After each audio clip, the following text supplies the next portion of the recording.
Olá, paz do Senhor Jesus, que excede todo entendimento, esteja com vocês. Hoje é dia 27 de dezembro e estamos em Provérbios 27 para a glória de Deus. Se você ainda não me conhece, meu nome é Luana e você está no meu canal. Seja muito bem-vindo, seja muito bem-vinda. Estamos na série de meditações no livro de Provérbios e hoje, para a nossa conversa, eu escolhi o versículo primeiro. Vamos ver o que diz, lembrando que eu estou usando a nova tradução na linguagem de hoje. Não conte vantagem a respeito dos seus planos para o futuro, pois você não sabe o que vai acontecer amanhã. Sabemos que Deus tem o controle de tudo e que não devemos dar lugar à ansiedade descontrolada. Quanto ao futuro, o que vai acontecer, né? Este mal não é o mal desse século, como costumamos falar, né? É claro que teve um aumento exponencial, muito provavelmente por todas as formas que temos de receber as notícias, o modo de vida, o estilo de vida que hoje nós temos, onde tudo é para ontem e o ter, irmãos, está acima do ser, né? Isso é tão importante que Jesus afirmou que não devemos estar preocupados com o dia de amanhã, porque certamente o futuro trará males consigo e basta o que enfrentamos hoje, né, com fé e bom ânimo. Então, os males de cada dia presente é o que nós temos que ser desafiados a enfrentar, segundo Mateus capítulo 6, versículo 34. Já é o bastante, né?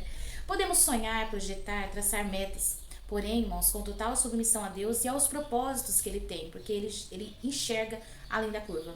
Não devemos ficar pensando no que nos trará o dia seguinte, senão devemos lançar todos os nossos cuidados, as nossas ansiedades sobre Deus, porque Ele tem cuidado de nós, como diz lá na carta de 1 Pedro, capítulo 5, versículo 7.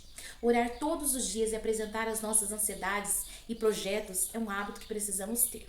A vida, irmãos, passa muito depressa. E por que antecipar tristezas ou alegrias futuras? Sem pequeno espaço de tempo, tudo pode mudar. Se assim fizermos, isso nos permitirá que possamos viver em paz, né? A paz que o Senhor nos oferece cada dia pela graça de Deus, né? Sabemos que a ansiedade, ela tem o poder de tirar a nossa fé. É necessário para o nosso viver vitorioso nós termos fé, nós buscarmos a fé, nós orarmos com fé. Deus sabiamente tem nos mantido no escuro em relação a algumas coisas futuras e Ele reserva para Ele mesmo o conhecimento deles. Né? Então nós precisamos buscá-lo para que Ele venha cuidar de nós no futuro também. Precisamos ter total dependência dele, porque lá em Atos diz que ele estaria conosco até a consumação dos séculos. Tem uma parábola que eu gosto muito. Lá em Mateus capítulo 12, vai dizer assim: Jesus propôs uma parábola dizendo: um homem muito rico tinha produzido com muita abundância. E ele pensou no seu coração: que farei? Não tenho onde recolher os meus frutos. E disse: farei isto. Eu vou derrubar todos os meus celeiros, todos os que eu tenho hoje, e vou edificar outros ainda maiores. Vou recolher todas as minhas colheitas e todos os meus bens. E direi então para minha alma: alma, tens o depósito para muitos e muitos e muitos anos. Descansa, come, bebe e folga. Mas Deus, né, lhe disse: louco, esta noite te pedirão tua alma. E o que tens preparado? Para quem será? Assim é aquele, irmãos, que junta para si tesouros e não é rico para com Deus. Essa é a parábola, né, do nosso coração. E na sequência, Jesus continua falando dos cuidados que ele tem em quem confia nele. Ele disse aos seus discípulos: não estais apreensivos pela nossa vida, sobre o que comereis, pelo que vestireis.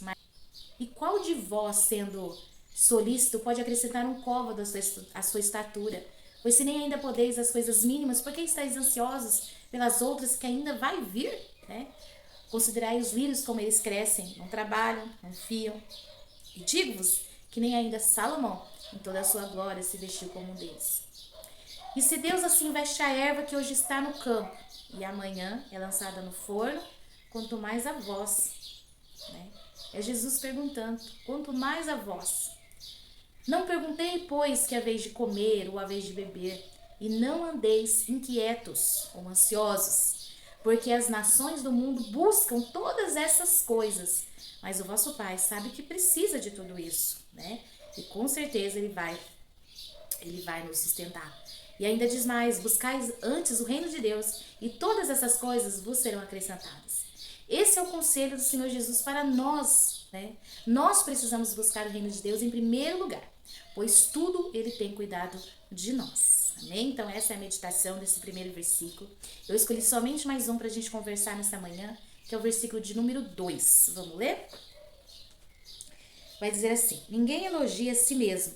Se houver elogios, que venha dos outros. Salomão nos exorta que devemos sempre ser humildes. Não podemos pensar de nós mesmos mais do que convém.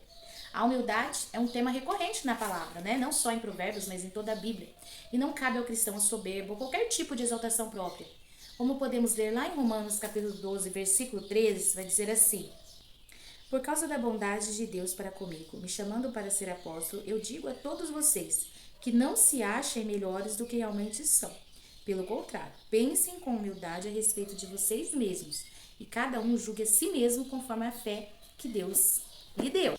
O próprio Salomão nos alerta nesse mesmo conjunto de provérbios sobre o perigo que os elogios traz, né? No versículo 21 de Provérbios também vai dizer: como o crisol é para a prata e o forno para o ouro, assim o homem é provado pelos louvores, tá? Então, pelos elogios. O principal perigo, irmãos, dos elogios que recebemos é que seremos provados por ele. Como que nós respondemos a esses elogios, né? As pessoas que estão muito expostas são as que mais recebem esse tipo de afirmação, exaltando as suas qualidades. Nós precisamos tomar cuidado para que isso não se transforme em soberba e orgulho no nosso coração, né? Nós costumamos dizer que suba a cabeça. Por fim, Salomão ainda nos ensina que devemos buscar, né? Que o devemos buscar. Lá no versículo 5 e 6, para nós encerrarmos, diz assim: melhor é a repreensão franca do que o amor encoberto. Leais são as feridas feitas pelos amigos, mais do que os beijos do inimigo, porque eles são enganosos. Aqui aprendemos que mais importante, irmãos, do que os elogios, né, que nós possamos receber, são as repreensões que recebemos das pessoas mais próximas de nós. Aquelas que nos conhecem, aquelas que sabem exatamente como nós somos. Ela nos ajuda a nos colocar em nosso lugar e não pensar de nós mesmos mais do que é conveniente, como diz Paulo, né?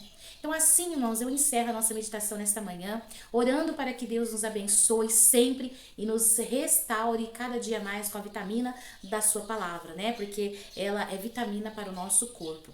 Que Deus abençoe poderosamente a sua vida. Fiquem com Deus e até o próximo vídeo, se assim o Senhor nos permitir. Mas antes de eu encerrar, eu peço para vocês que não se esqueça de se inscrever, compartilhar e comentar, tá bom? Deus abençoe poderosamente a sua vida. Fiquem com Deus e até o próximo vídeo, se assim o Senhor nos permitir.